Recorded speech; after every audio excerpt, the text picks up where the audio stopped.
और आज का जो व्यक्ति है ना महाराज, वो बहुत स्वार्थी है। जब तक उसको किसी वस्तु में लाभ क्या है ये पता नहीं चले तब तक उसकी उसमें रुचि नहीं होती। जैसे भाई लोगों को पता है कि भाई अर्थ कमाने से ही जीवन चलेगा, तो इनको कहना नहीं पड़ता है, ये अपने आप व्यापार में अर्थ कमाने के सारे कार्य में लग जाते हैं। माताएं बहनों को पता है भोजन बनाएंगे, पेट को भाड़ा देंगे तब शरीर चलेगा, तो इनको कहना नहीं पड़ता है, सुबह से ये घर के काम में लग जाती है, भोजन बनाने में लग जाती है। तो जिस कार्य का महत्व जीव को जब पता चलता है उससे महाराज उसमें उसकी रुचि होती। तो भागवत में भी हमारी रुचि तो हो, पर कब होगी? जब ये पता चलेगा कि इससे हमको लाभ क्या है, भागवत सुनने का क्या लाभ है। कई लोग कहते हैं मनोकामना पूर्ण हो जाती है, जो सोच करके बैठते हैं वो मिल जाता है, प्रभु के सामने जो प्रार्थना करते हैं वो प्राप्त हो जाता है। ये तो बहुत छोटी वस्तु है, ये तो बहुत छोटा चिंतन है, लेकिन जीवन में सबसे बड़ा लाभ क्या होता है महाराज? भागवत सुनने। भागवत सुनने का सबसे बड़ा लाभ है ये संसार चक्र जो चल रहा है, और इस संसार चक्र में हर जीव भवरोग से ग्रसित है, क्योंकि महाराज महापुरुष कहते हैं पुनरपि जन्मं पुनरपि मरणं पुनरपि जननी जठरे शयनम। ये संसार जो है महाराज, इसमें जीव की गति कैसी है?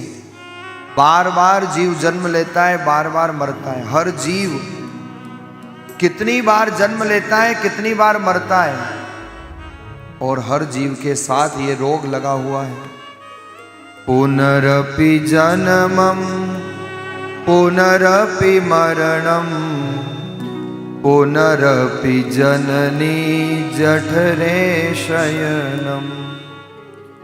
इह संसारे खलदोस्तारे कृपया वारे पाहि मुरारे। भज गोविंदम गोविंदम भज मूढ़मते। गोविंदम भज गोविंदम गोविंदम भज मूढ़मते। भज गोविंदम गोविंदम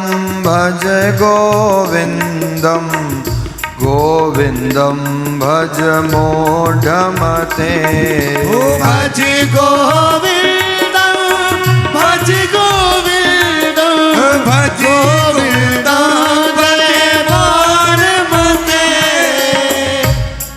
भज गोविंदम भज गोविंदम गोविंदम भज मूढ़मते। हर जीव महाराज बार बार जन्म लेता है, बार बार मरता है। पुनरपि जन्मम, शंकराचार्य जी महाराज फरमा रहे हैं पुनरपि जन्मम पुनरपि मरणम पुनरपि जननी जठरे शयनम। बार बार जन्म लेना, बार बार मरना, ये हर जीव के साथ लगा हुआ है। तो महाराज भागवत क्या करती है? भागवत जो है बार बार जन्म लेने और बार बार मरने से मुक्त कर देती है। ये भागवत सुनने की सबसे बड़ी फलश्रुति है। जो जीव तन्मनस्क होकर के कथा सुन लेता है महाराज, ये भागवत उसके जन्म मरण के चक्र को समाप्त कर देती है। उसका लोक भी सुधर जाता है और परलोक भी सुधर जाता है।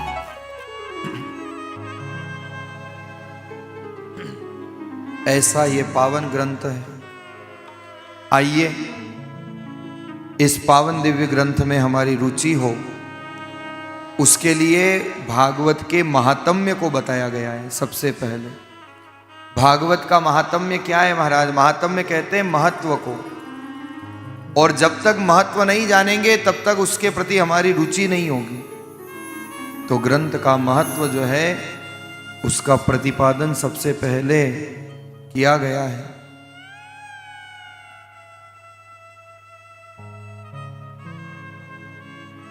क्या है भागवत और क्या है भागवत का महात्म्य?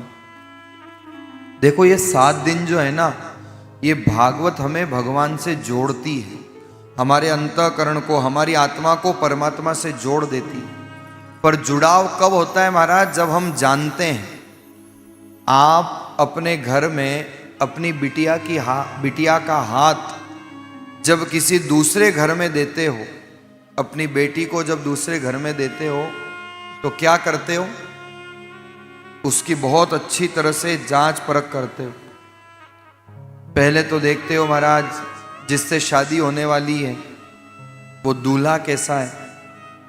मेवाड़ी में कहे बींद कसो है, सबू पहले तो यो देखो जावे, पर बींद घणो ही रूपाळो वे ने काम नहीं करे तो घणो रूपाळोपणो भी कई काम को। तो सबू पहली तो महाराज स्वरूप देखो जावे, पछे देखो जावे विको काम दिखवा में कसो है, पछे काम कई करे, दिखवा में भी बढ़िया वे, काम भी बढ़िया वे, पर तीसरो जो देखो जावे वो देखो जावे स्वभाव। सब बढ़िया हो महाराज, दिखने में बढ़िया हो, काम अच्छा हो, लेकिन अगर स्वभाव खराब हो तो जीवन भर दुख देखना पड़ता है। 3 प्रकार से दुख आता है जीवन में। एक तो होता है समय का दुख। कभी कभी समय खराब होता है ना महाराज, तो समय दुख देता है, लेकिन वो समय का जो दुख है वो समय के साथ वापस चला जाता है। एक होता है समय का दुख जो आता है और जीवन में चला जाता है।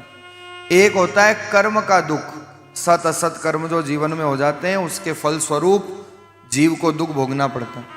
तो समय का दुख भी आता है, चला जाता है, कर्म का दुख भी महाराज भोगने के साथ समाप्त हो जाता है। पर तीसरा दुख जो है ना महाराज, वो है स्वभाव का दुख।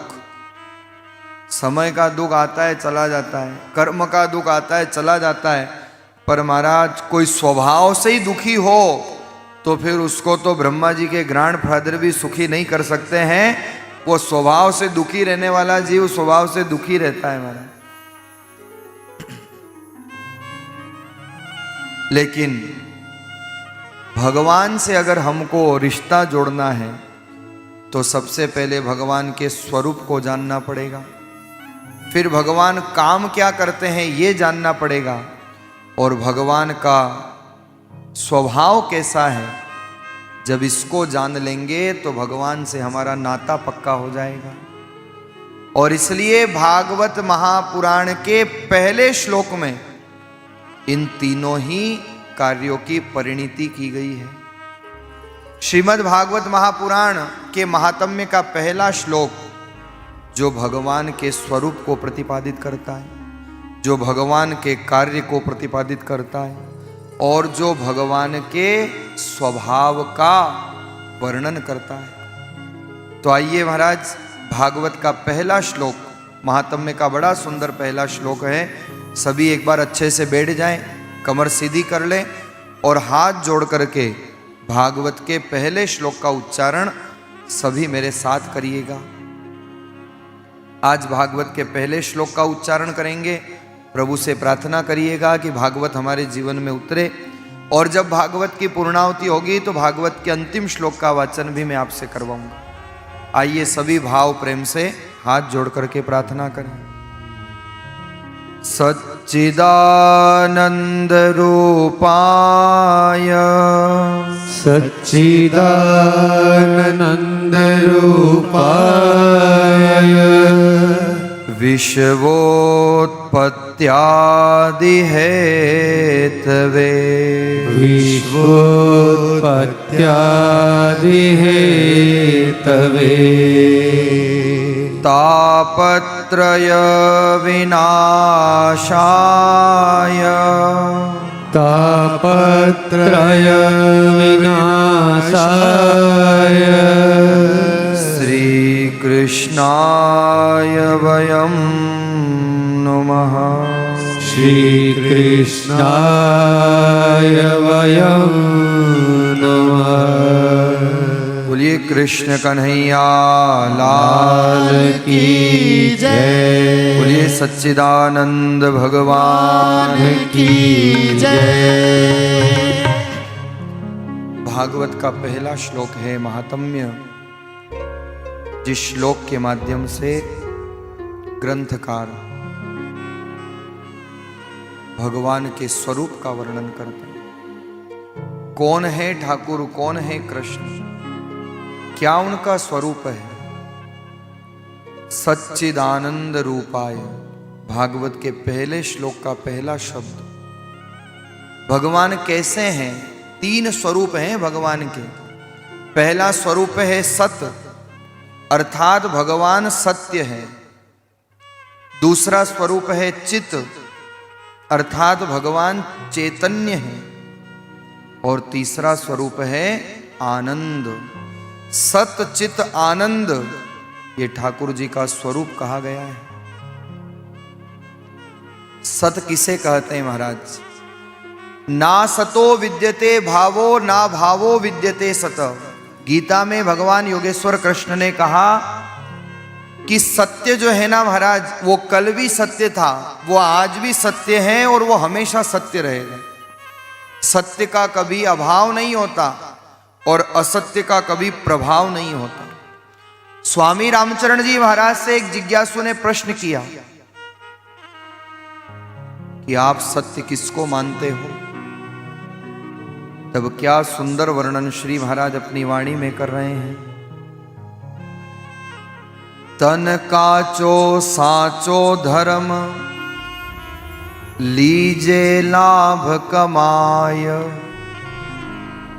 राम भजन में राम चरण, सबे धर्म सध जाय। क्या सुंदर चिंतन दिया है महाराज। तन काचो, ये तन जो है ना ये कच्चा है। तन काचो साचो धर्म। सत्य अगर कुछ है तो वो धर्म है। सत्य अगर कोई है तो परमात्मा है। सत्य अगर कोई है तो भगवान है। तन काचो साचो धर्म। और इसलिए श्री महाराज कह रहे हैं कि अरे संसार के लोगों, लीजिए लाभ कमाए। ये कच्चा शरीर तो मिल गया है पर धर्म पक्का पकड़ना। तन काचो साचो धर्म, लीजे लाभ कमाए। राम भजन में राम चरण, सबे धर्म सद जाए।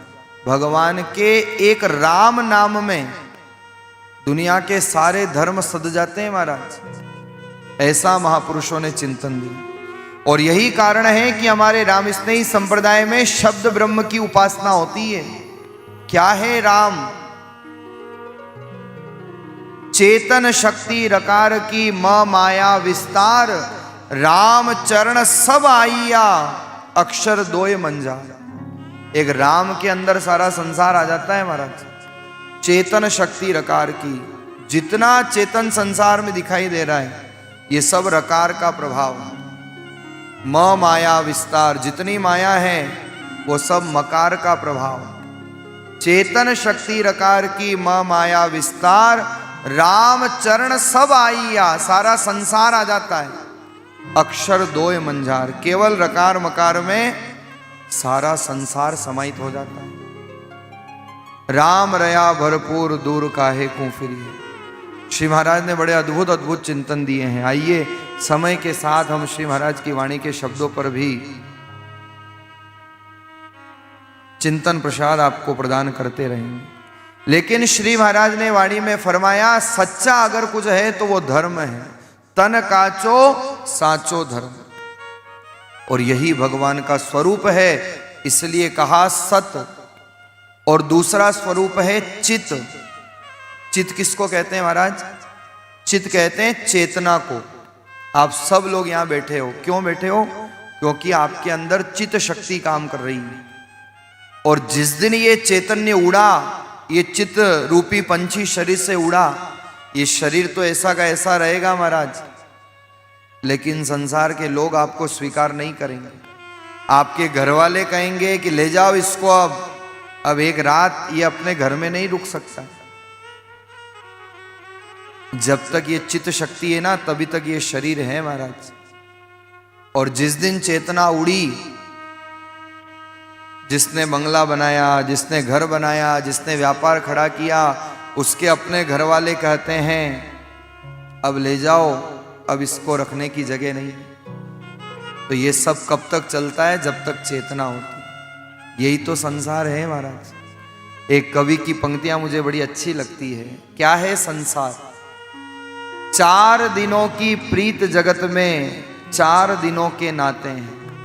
ये चित्त शक्ति जब तक होती है ना, तब तक सब है महाराज। 4 दिनों की प्रीत जगत में 4 दिनों के नाते हैं, पलकों के पर्दे पड़ते ही सब नाते मिट जाते हैं। जब तक पलकें खुली हैं तब तक सारा संसार अच्छा लग रहा है। गो गोचर जो जहां लग जाई, सो सब माया जानू भाई। लेकिन जिस दिन ये पलकें बंद होती है उस दिन महाराज सब समाप्त हो जाता है। 4 दिनों की प्रीत जगत में 4 दिनों के नाते हैं, पलकों के पर्दे पड़ते ही सब नाते मिट जाते हैं। जिनकी चिंता में तू जलता वो ही चिता जलाते हैं। क्या सुंदर पंक्तियां लिखी है कि जिनकी चिंता में तू जलता वो ही चिता जलाते हैं, और जिन पर रक्त बहाया जल सम वो ही जल में बहाते हैं। क्या करते हैं महाराज, बाद में हरिद्वार ले जाते हो ना गंगा जी में प्रवाहित करने के लिए। जिन पर रक्त बहाया जल सम वो ही जल में बहाते हैं। घर के स्वामी के जाने पर घर की शुद्धि कराते हैं। घर के स्वामी के जाने पर घर की शुद्धि कराते हैं और पिंड दान कर प्रेत आत्मा से अपना पीछा छुड़ाते हैं। क्यों करते हैं लोग पिंड दान? पिंड दान कर, गरुड़ पुराण में आता है ना, पिंड दान कर प्रेतात्मा से अपना पिंड छुड़ाते हैं। चौथे से लेकर 40वें दिन तक हर एक रस्म निभाते हैं। सबकी अलग अलग परंपरा है, कोई के 11वां ने, कोई के 12वां ने, कोई के 13वां। चौथे से 40वें दिन तक हर एक रस्म निभाते हैं और मृतक लौटकर ना आ जाए इसका कोई जोखिम नहीं उठाते हैं। फिर शमशान में बाढ़ नहीं आवे महाराज, यही तो संसार है। आदमी के साथ आदमी का किस्सा खत्म हो गया। आग क्या ठंडी हुई, उसका जीवन भी ठंडा हो गया, उसका जीवन भी ठंडा हो गया। चलता फिरता था जो कल तक बन करके तस्वीर, केवल दीवार पर लटकने के लिए मजबूर हो गया। यही जीवन की कटु सत्यता। इसलिए संत कहते हैं दसा डारो, 20 बारो, 30 तीखो, 40 फीको, 50 में पाको। मेवाड़ी में कहावत है 50 पाको, 60 में थाको। 70 में थकने लग जाते हैं। 60 थाको, 70 में सड़ियो, 80 में अड़ियो, 90 में नड़ियो और 100 में तो बड़ियो ही बड़ियो। 100 के बाद तो महाराज बाल देते हैं लोग, एक मुट्ठी भर राख रहती है, उससे ज्यादा कुछ नहीं। और आजकल तो शतायु होते कहाँ हैं, बहुत कम होते हैं, गिने चुने लोग दिखने में आते हैं। भगवान ने भी अब मीटर कम पे सेट कर दिया है। धीरे धीरे सब आयु जो है जीव की कम होती जा रही है। लेकिन ये सब खेल है महाराज चित्त शक्ति का। और इसलिए स्वामी रामचरण जी महाराज वाणी में फरमाते हैं, किसो भरोसो श्वास को ग्रास रहे मुख माय, होठ समेट सके नहीं जीते कूच कर जाए। एक पल का भरोसा नहीं महाराज, एक क्षण का। हाथ में सामने भोजन की थाली लगी हुई है, निवाला तोड़ लिया, हाथ मुंह की तरफ जा रहा है और मुंह में निवाला नहीं जाता है, उससे पहले प्राण पखेरु उड़ जाते हैं। पहले तो लोग नहीं मानते थे, लेकिन आज विज्ञान के युग में तो महाराज ये सब देखने को मिल रहा है। 2025 कैसा निकला है ये आपको भी पता है और हमें भी पता है। जून में जो घटना घटी महाराज, अहमदाबाद का वो विमान हादसा कौन भूल सकता था। लंदन उतरने का ख्वाब लेकर के बैठे थे उस प्लेन में, लेकिन एक 5 सेकंड के अंदर सोचने का भी समय नहीं मिला होगा, सब महाराज जल करके राख हो गए। किसो भरोसो श्वास। केदारनाथ बद्रीनाथ के रास्ते पर एक 10 सेकंड के अंदर में पूरा का पूरा वो धराली गांव धराशायी हो गया। आज उस गांव का नामो निशान मिट गए। 100 फीट मलबा जमा हुआ है। जहां बिल्डिंगें खड़ी हुई थी, एक 10 सेकंड में सब समाप्त। उन महापुरुषों के जो शब्द हैं वो कैसे कलयुग में सार्थक होते हुए दिखाई दे रहे हैं। किसो भरोसो श्वास को ग्रास रहे मुखमाए। उस विमान हादसे में मैं एक दिन चिंतन कर रहा था महाराज, वो प्लेन में जो बैठे थे वो तो गए सो गए, लेकिन जिस बिल्डिंग के ऊपर वो अहमदाबाद में प्लेन गिरा, कई डॉक्टर तैयार हो रहे थे, कई MBBS छात्र ऊपर ही ऊपर मंजिल पर मेस थी उसमें भोजन कर रहे थे, और महाराज आकाश से काल आ गया। उन्होंने तो कल्पना भी नहीं की होगी, सोचा भी नहीं होगा, लेकिन आकाश से मौत उतरी और कितने ही बच्चे काल के करालगाल में काल कवलित हो गए। क्या ये शब्द हैं महाराज, किसो भरोसो श्वास को ग्रास रहे मुखमाए। उन बच्चों के सामने थालियां लगी हुई थी भोजन की, किसी के मुंह में ग्रास होगा, किसी के हाथ में निवाला होगा, लेकिन काल ने जब दस्तक दी तो सब समाप्त हो गया। किसो भरोसो श्वास को ग्रास रहे मुखमाए, होठ समेट सके नहीं जीते कूच कर गए। इसलिए महाराज जीवन का ये कटु सत्य है, आएगा सो जाएगा राजा रंग फकीर। और यही भगवान का स्वरूप है। हम बैठे हैं, बोल रहे हैं, सुन रहे हैं, देख रहे हैं, ये सब चित्त शक्ति का खेल है। श्वास दाम दरबार का काया थैली माए। क्या श्री महाराज ने चुन चुन करके शब्द दिए हैं अपनी वाणी जी ने। श्वास दाम दरबार का काया थैली माए, गिण मेलिया गिण लेवसी गड़बद लेवे नाय। जैसे आप किसी को सामान देते हो ना महाराज, गिन के देते हो, गिन के लेते हो, ऐसे ही उस परमात्मा ने इस काया रूपी थैली में गिन गिन करके श्वासें रखी है, और गिन के ही तो देता है महाराज, और गिन के ही वो लेता है। आपका सामर्थ्य नहीं कि एक श्वास ज्यादा ले सको या एक श्वास कम ले सको, ये सब उस परमात्मा का खेल। इसलिए महाराज जो दूसरा भगवान का स्वरूप है वो है चेतन, वो है चित्त, और तीसरा स्वरूप है आनंद। सत चित आनंद।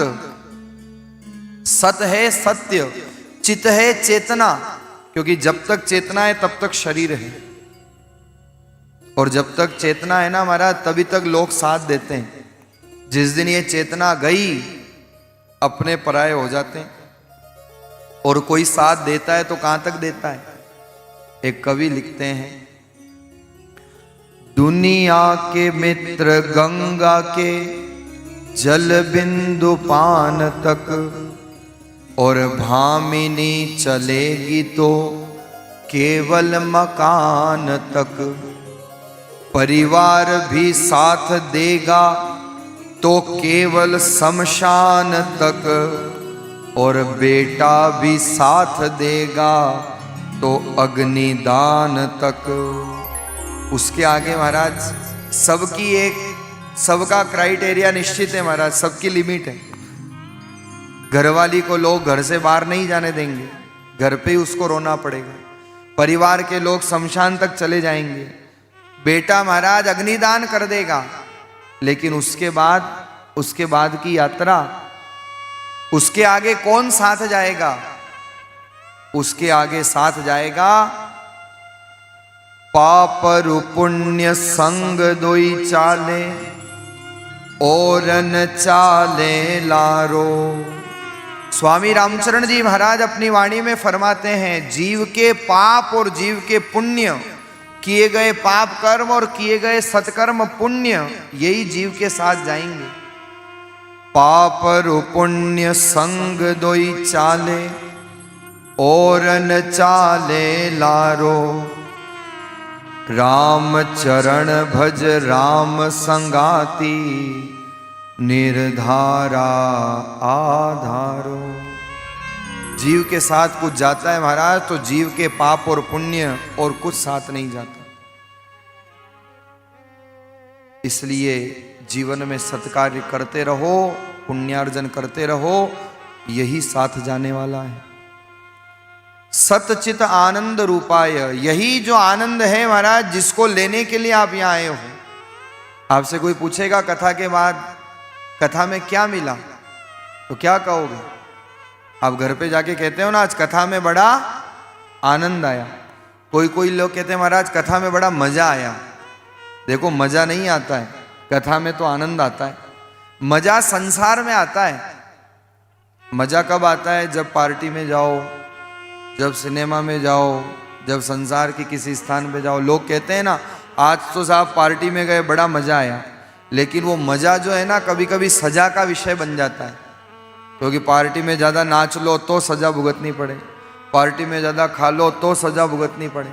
तो मजा सजा का विषय है, और मजा जो है वो धीरे धीरे कम होता जाता है।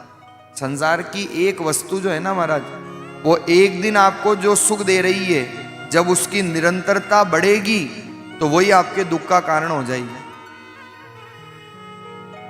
प्रैक्टिकल, जैसे आप जीवन में जब पहली बार हवाई यात्रा करते हो, फर्स्ट टाइम जब कोई फ्लाइट में बैठता है ना महाराज, तो उसको बहुत क्यूरियोसिटी होती है, उसके अंदर बहुत चार्म होता है।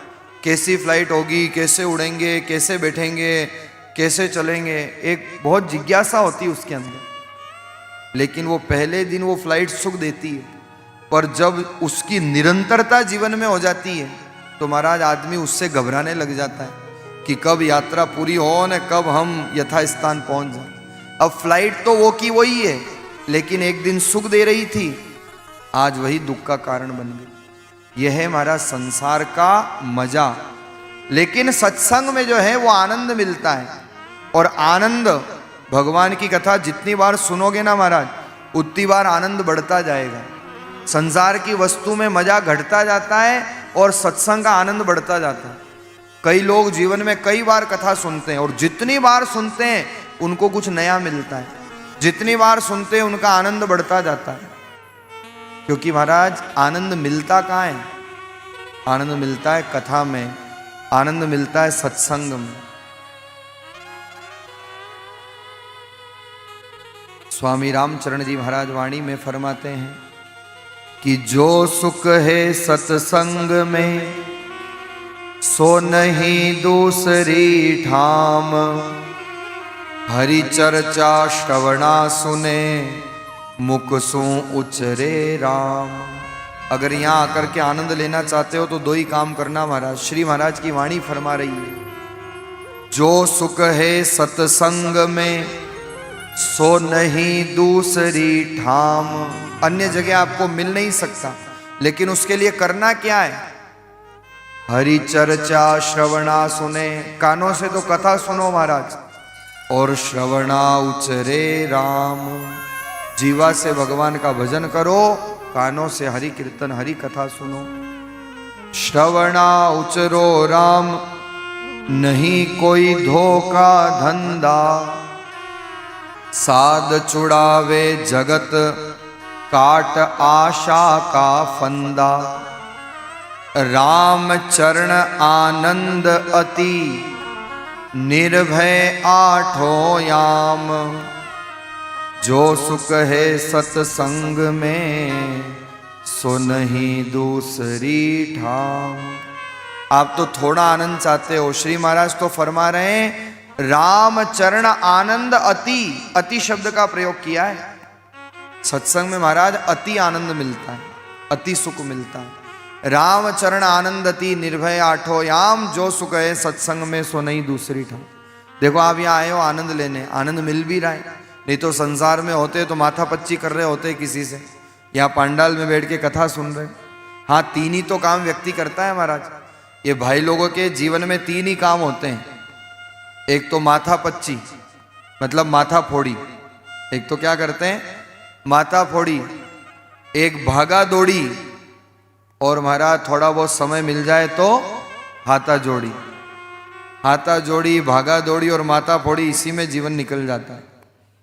आनंद नहीं ले पाते। लेकिन सौभाग्यशाली हैं वो लोग जो कथा में आनंद लेने आए। तो जैसे महाराज भाई लोगों का जीवन तीन काम में निकलता है, ऐसे ही इन माताएं बहनों का जीवन भी दो काम में निकलता है। किसमें निकलता है? दो प्रश्न होते हैं उठते ही सामने। सबसे पहला प्रश्न तो आज पहने क्या। अब इतने सारे रंग भगवान ने दिए, लेकिन सबसे पहली समस्या आज कौन सा रंग पहने। अब देखो यही तो फर्क है। अब आपके पास इतने रंग हैं तो आप कंफ्यूज हो। हमको तो श्री महाराज ने एक ही रंग दिया, तो झंझट ही नहीं, सोचने की जरूरत ही नहीं, उसी में आनंद है। नो ऑप्शन नो कंफ्यूजन, कोई विकल्प ही नहीं है तो कोई कंफ्यूजन ही नहीं। तो महाराज सबसे पहला प्रश्न तो होता है कि आज पहने क्या, इतने रंग तो फिर पहने क्या। और दूसरा प्रश्न होता है कि आज बनाए क्या। सुबह उठते ही माता बहने परेशान, आज बनाए क्या। इसी में जीवन निकल जाता है। लेकिन महाराज ये कथा वो है जो जीवन के सारे प्रश्नों का समाधान प्रदान करती है। इसलिए भागवत को श्रेष्ठ ग्रंथ कहा है। तो भगवान का जो स्वरूप है वो है सतचित आनंद। कबीर जी महाराज ने कहा, जो सुख है सतसंग में सो वैकुंठा नहीं होए। वैकुंठ में भी वो सुख नहीं है महाराज जो इस कथा पांडाल में है, जो इस कथा में है, जो सत्संग में है। और वास्तव में कथा पांडाल में तन्मनस्क होकर के आप कथा सुनो, आपका शांत मन प्रशांत हो जाता है। क्यों होता है महाराज? क्योंकि यहां कथा में आनंद मिलता है। और आनंद मिलता है महाराज जिसको जीवन में सत्संग मिलता है। सत्संग से बड़ा जीवन में आनंद प्रदाता कोई नहीं है। भगवान का नाम जो आनंद दे सकता है, जो मन को सुख दे सकता है, जो अंतःकरण की अपनी जो आत्मा है उसको प्रसन्न कर सकता है, दुनिया का कोई वैभव, दुनिया की कोई संपत्ति, दुनिया का कोई अच्छे से अच्छा बंगला आपके शरीर को तो पुष्ट कर सकता है, आत्मा को नहीं कर सकता। दुनिया का वैभव, दुनिया का पद, दुनिया का धन, ये सब आनंद नहीं दे सकते महाराज। मजा तो दे सकते हैं लेकिन आनंद नहीं दे सकते। और आनंद अगर कहीं मिलता है तो वो भगवान की कथा में मिलता है, भगवान के नाम में मिलता है, भगवान के सत्संग में मिलता है।